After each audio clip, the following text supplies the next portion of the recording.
Well, I know I'm not sleeping tonight. And I know I will week. be sleeping peacefully tonight.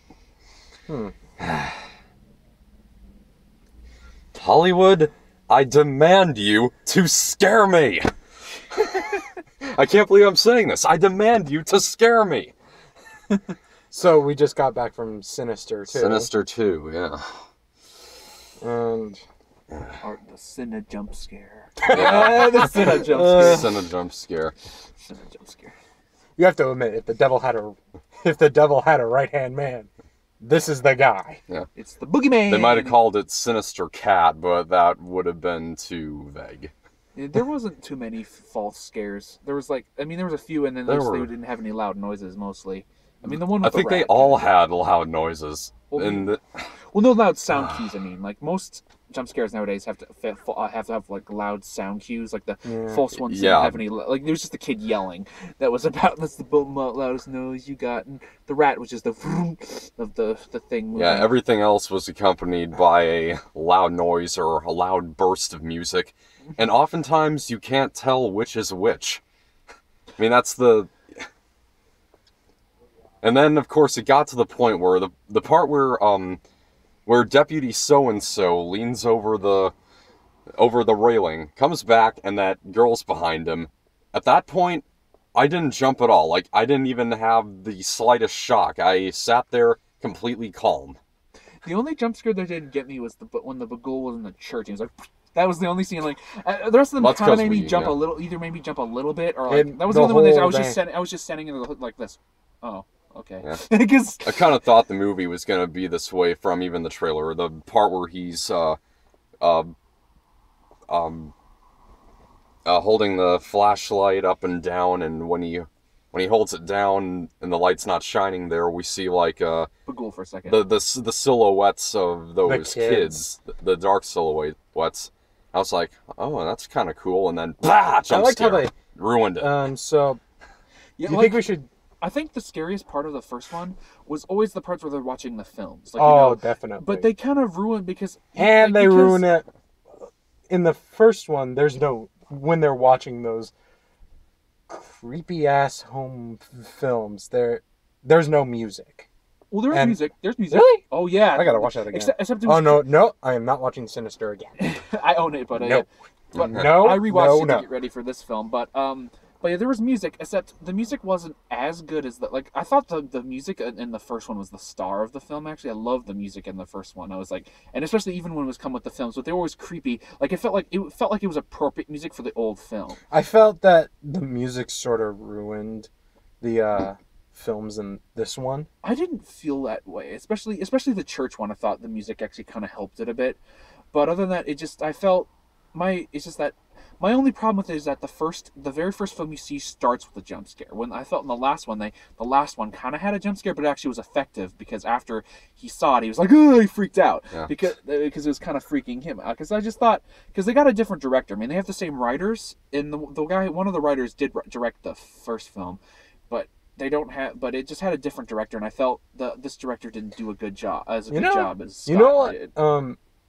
And the guy who directed the first one is actually going to direct the Doctor Strange film. You know what I found was interesting? How in the first one we see it only from an adult's perspective. Yeah. While in this one we see it from the target, the actual target's perspective. Yeah. And it sort of fits. Yeah. Although I hated the sequel bag at the end of this film. Well, it was sequel bait, you mean? Yeah, sequel. But I didn't feel it was that big of a sequel bait. Like it wasn't like Bagul's still out there. I have to go and stop him or something. And at the end they do the exact same thing that they do at the end of the movie, where Bagul just pops out in front of the camera. It's just the same way to the sideways thing he does. Yeah, like, same sideways. He can't just. Hello. Hi-yo. I'm breaking the fourth wall. Hi-yo. It'd be funny if he said that. That would be the funniest thing. He kind of did that literally in the first film. Remember? Yeah. Hello. I mean, yeah. At the end, no one is even in the room in the first one. So yeah, the only Also, I felt they showed a little bit too much of Bagul. Like, I liked in the first one, he wasn't around for the most part. Until, like, he had very small... I mean, sure, they were all mostly more jump scares, but I felt it was making more mysterious. Instead, it was just... There was so many moments where he's walking around or he was standing. I just felt they showed a little, like... Yeah. Bagul, show him kind of keeps some... Kind of keep... But here's one thing that kind of...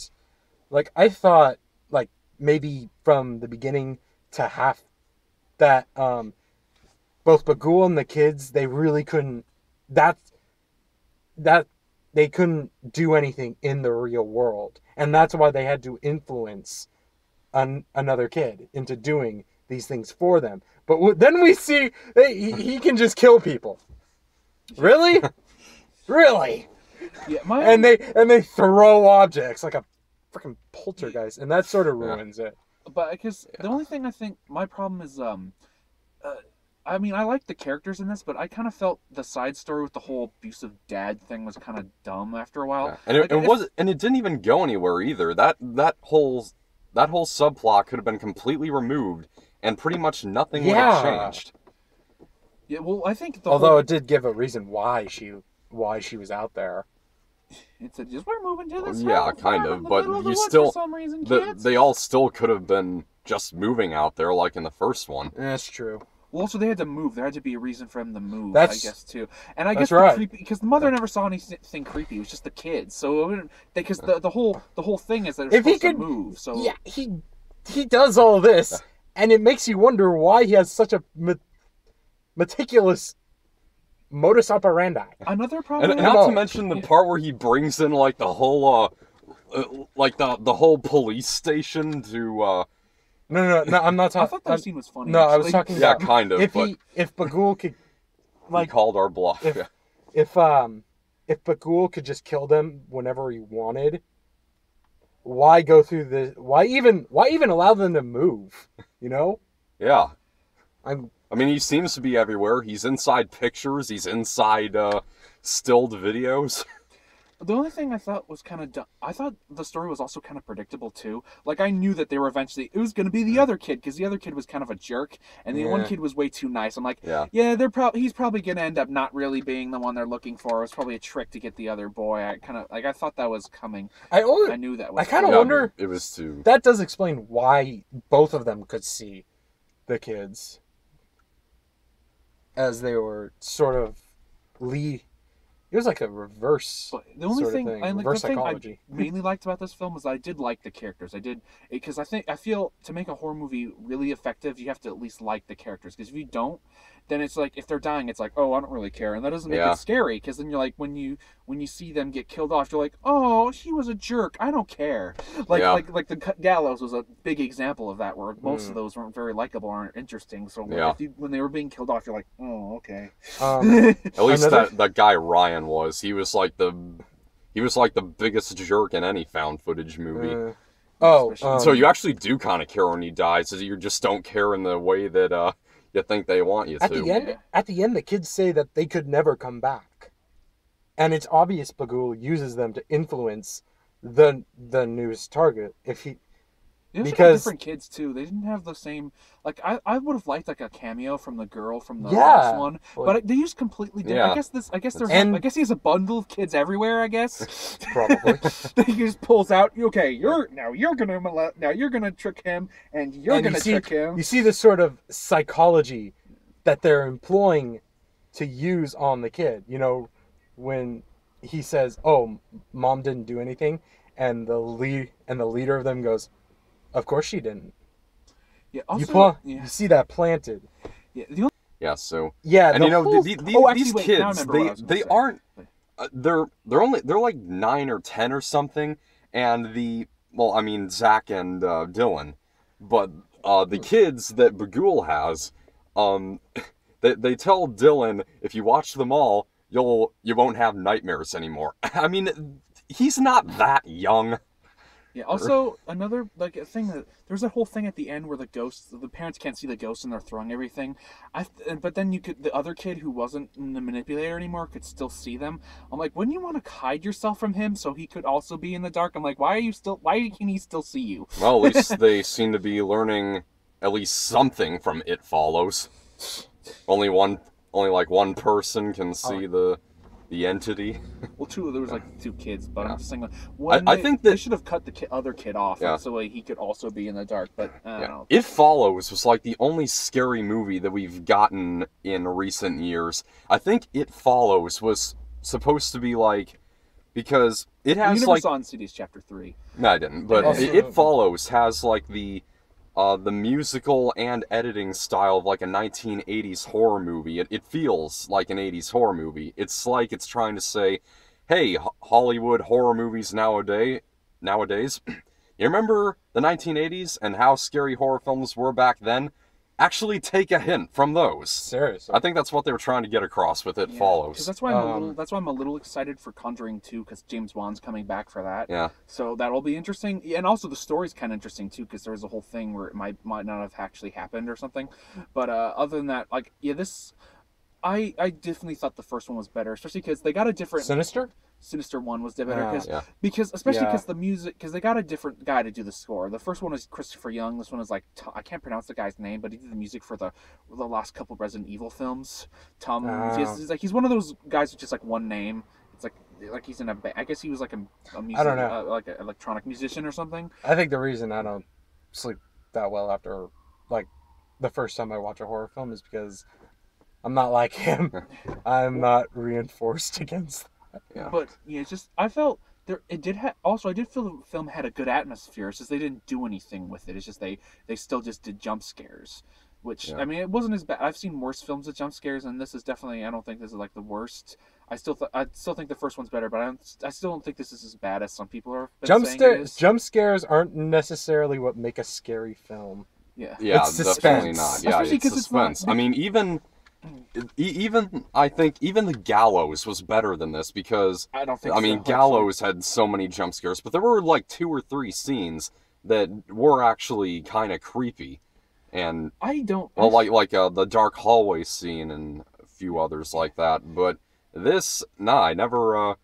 I don't think I ever felt the least ounce of fear. But yeah, I actually still don't agree with that. I do think it's a little better than the Gallows, only by like a smid, only by a little bit, because the Gallows had uninteresting characters and this one did. Also, I don't get the whole sequel bait at the end of this one. Well, like I said, I didn't feel. Well, you may understand it when Sinister 3 comes out. If Sinister 2 makes money. I didn't get the end of. You don't get like the ending of any of like Paranormal Activity 4 or 5, and chances are it's probably building to just about nothing. Here's the thing. Sinister 2 sort of, it has a good wrap-up, you know? Mm-hmm. Yeah, I felt it had a different wrap-up, because most horror films, I feel like, even the Gallows, I felt the Gallows on, like, the thing that makes this a little better is because the Gallows had such a dumb ending. It was just like, it was just ridiculous. This one at least had, like, like it still had a creepy, they still gave you a scare at the end, but it's still, like, it wasn't just like, oh, everyone dies, and then Bagul takes the kid, the end. It wasn't like, they didn't do that. I'm glad they kind of gave it a happy ending, but they still felt, well, this movie can't end like that. New audiences nowadays would get all upset. Why? Because they're used. There's nothing wrong with a happy ending. Well, because they're used to this type of. That's why a lot of these films aren't doing anything new, because that's what they feel, because they keep making money, because all these people think, oh, jump scares are supposed to be scary. Okay, so it's just, they're not. I like it when they try to do something new, but then when they do something new, it doesn't make any money, which is sad.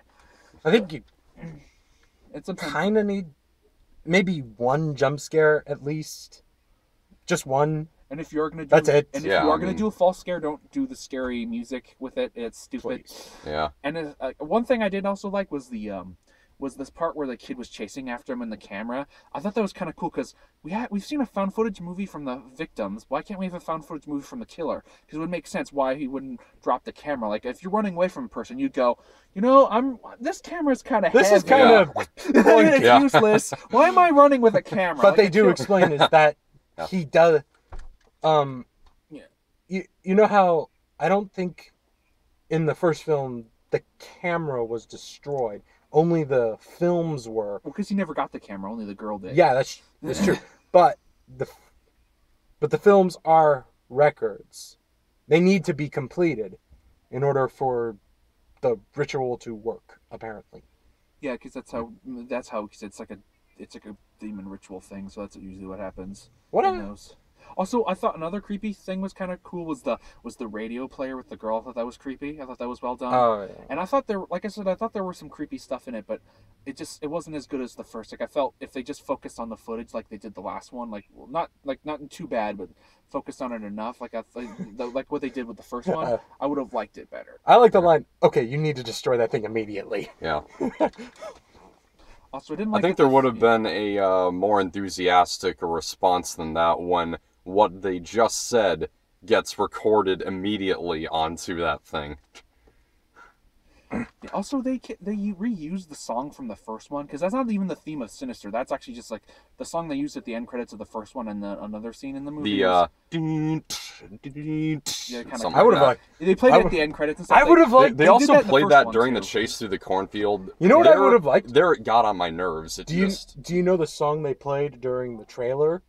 The Boogeyman song? Yeah. That's a creepy song. Yeah, that. Yeah. Like, yeah. Well, I thought because I like that song. I like the song at the end credits and the first one too. It's just that I felt they should have used a different song. Like the guy, it just I understand. What Jeepers Creepers? No, just like Nah, just they've done that something before. from the score, just something from the new. Because like I said, there's a new guy doing the score. They should have just done his song instead of like another. Because it's not even like from the original guy. It's just a completely different song from like a band or something. But I felt you should have done something more original. I felt. What then Just a new song, anyways. Oh, something more different. But I like the trailer, and the song in the trailer. I thought that was really good. Yeah, though they spoiled it, but that trailer with the kid screaming, ah! But they hadn't here. But it wasn't as ridiculous. Ends with him just suddenly, just standing there with the camera. It just suddenly cuts to that, and that's it. Yeah, that was like my biggest problem with that trailer. It's just like if they just ended it with the creepy music, and So, they just ended it. I think we got. I think we or covered with that song from the Green Inferno trailer. Even that would have been. we definitely okay. We've covered what we liked, didn't like. And miscellaneous. Let's move on to grading. Yeah. Well, didn't he say what he liked? I don't think you said anything you liked about it, actually. I don't know if there was really anything I liked that much about it. This movie did what I think a sequel should do. Okay. Let's get to the grading, I guess. Yeah. Pop first. It kind of did what I thought it was going to do, and I'm giving it a D. It's not it's not quite a movie that's just so unbearable like Hot Pursuit or 50 Shades or Wedding Ringer. This I'm just it's just kind of a face slapper for me. So yeah, I give it a D. Me, I felt like I said, this does what a sequel should do, and it expands on the story, but not being a rehash of the original, and I like that. Every jump scare got me. I'm gonna admit that. I'm gonna give this one, but you guys did bring up a few points, and the ending. Come on, really? So I'm going to give this a D+. Really? Yeah. Really? We talked you out of it? Yeah. Oh. You guys brought up some really good points, and maybe I might actually sleep better tonight. Well, I am gonna watch a couple episodes of an anime and a movie and play Okami, which will help. Watch a comedy. Comedies help me. No, Okami. Okami, all right. Yeah, All right. which is a good game. I actually would really give this good game. probably a B-. Really? Yeah, I had All problems with it, but I didn't hate it. Like I said, I like the characters. That's like the big thing for me in horror movies. As long as the characters are likable, and but still, I didn't think it was that. Like I said, B-. So it's not super. I would have given it lower if I didn't like the character so much. But other than that, the story was even though I did get a little bored of the whole abusive husband story, especially I didn't like how the husband got them at the end. I thought that was like emergency court. Wouldn't they have called her or something? I felt that that was kind of ridiculous. That it's like, oh well, I won, now I get my kids back and I can beat them. It's like, isn't there proof or something? I'm pretty sure none of us felt sorry for what happens to him. Yeah. But yeah, just like, you know what? This is a preview of what's going to happen next. And I like the return. Right? And I also like the return of Deputy. What's his name? I liked him. I like him. I think he's a likable guy, though. I felt the whole stupid. I also didn't like the whole like him kissing her thing. I'm like, oh, I saw that coming. They're gonna like each other. So forced. But luckily they didn't expand on it too much, because after they kissed, like, I'm sorry, good. It wasn't like they didn't continue kissing or go up to her room or something, and so I'm glad they didn't do that. But other than that, like, I felt like you said it did what a sequel should do, but I just give it a B-. I didn't feel as bad. Again, I like the perspective change. You know. Yeah. Your grades somehow often turn out lower than I always expect them to. Really? Yeah, I mean, you say it's a sequel that does things that a sequel should do. Yes. And yet, D+. Yeah, that's why it's hot. But again, the ending sequel is Hollywood allergic to cutting the tie, like ending it? Yeah. Seriously? Well, Hitman didn't have a sequel bait ending, actually. Which one? Hitman, the Agent 47. Oh. He didn't have one. Oh, you saw Hitman? Yeah, I did. All right, well, we're seeing that tomorrow. Dude, seriously. Whenever we go see a movie, just assume he's seen it. All right, well. Well, it depends on, like I didn't see The Man from U.N.C.L.E. before, Straight Outta Compton. Wow, that's a first. All right. So, I think the only new trailer we got was Perfect Guy. Really? I didn't see the Green Inferno. I think we saw it during The Gallows, and we didn't see we saw a we barely saw a trailer for the Green Inferno. It was just nothing. It was just black space and a bunch of critics saying it's amazing. Okay, so the one thing, apparently it's a movie about people who crash land in a land filled with cannibals. But here's the thing. Here's what I love. I love the Green Inferno trailer, but not for the reasons you think. Yeah. You know, all these eco people who go, oh, save this, save that, save that. They don't really have an understanding what these places are like. Like, save the rainforest, okay? First, if they don't really understand. So they're dropped in the middle of the rainforest, and the cannibals are probably the least of the things you're going to want to face there. I mean, seriously. All right. But I don't think I think we've seen the Perfect Guy trailer, so we didn't talk about it. I didn't see the Perfect Guy trailer. I've seen it a bunch of times. I think we did see it during the Gallows. We never talked about any of the trailers. That one actually looked a little. Okay. It looked too much like No Good Deed to me. Really? Yeah, it has the exact same story, except for instead of it's a boyfriend who's obsessed with her, it's like he's a guy who kind of bumps into her house. Though there is a twist. I don't know if you saw No Good Deed at all, but there's a dumb twist in No Good Deed where it turns out. No, I never saw it. Where it turns out his girlfriend, when he was in the jail, was like sleeping with her husband or something like that. Oh. So it has that kind of same story where that sounds suspiciously like Scream. But no, it was different. But it was still a very. But yeah, the Perfect Guy just looks boring to me. It doesn't look that interesting. It actually looks better than Sinister 2. I don't think so, though. I think it looks very... Because I've seen that type of movie where, like, you don't love me? Then no one can have you. Like, Boy Next Door kind of did that. I never saw Boy Next Door. But here's the thing. Boy Next Door sucks. The guy in this one, he doesn't seem like your average stalker. Yeah, also, I mean, I like the actors in it. They're good actors. It's just, I feel... I've seen that type of movie before. And it just... Also, I've seen the whole... Like, I'm not... This doesn't usually, like, it has an all-black cast, but then, of course, they have one white friend. No Good Deed also had that. The exact same thing. They have one white friend. Right. I felt it was kind of weird. I'm like, that's weird. It's kind of similar than that other one. So, Perfect Guy comes out on September 11th, same day as The Visit. I'll probably see both of those while I'm in Sun River, Oregon, going on vacation in September. Because that would have been the only reason I would see The Visit. Well, maybe we could wait. I mean, I'll be back on the 13th. Okay then. And The Visit, when it's being directed by Shyamalan, that's going to be the kind of film you're going to want to watch with a bunch of people. Yeah, I'm kind of worried about The Visit. Yeah. Okay. Although it is produced. Hey, how about we go on the Same guy. Tuesday night to Regal Crossroads, because that'll be cheap. Okay. Wait, So, he produces or directs it? He directs it. And right. Very worried. Yeah. Very Tuesday. worried. It depends on the time though, yeah. because I got school that day. But I there, believe. Wait, there, no, maybe not. there is a counterbalance to Shyamalan. We have the guy the producer of Sinister. Jason Blum. He produced all the horror movies of late. So maybe, we might. Yeah. Well, but Maybe. Who knows? He's not a very controlling producer though. Yeah, it Oh, doesn't great. seem like We're- it.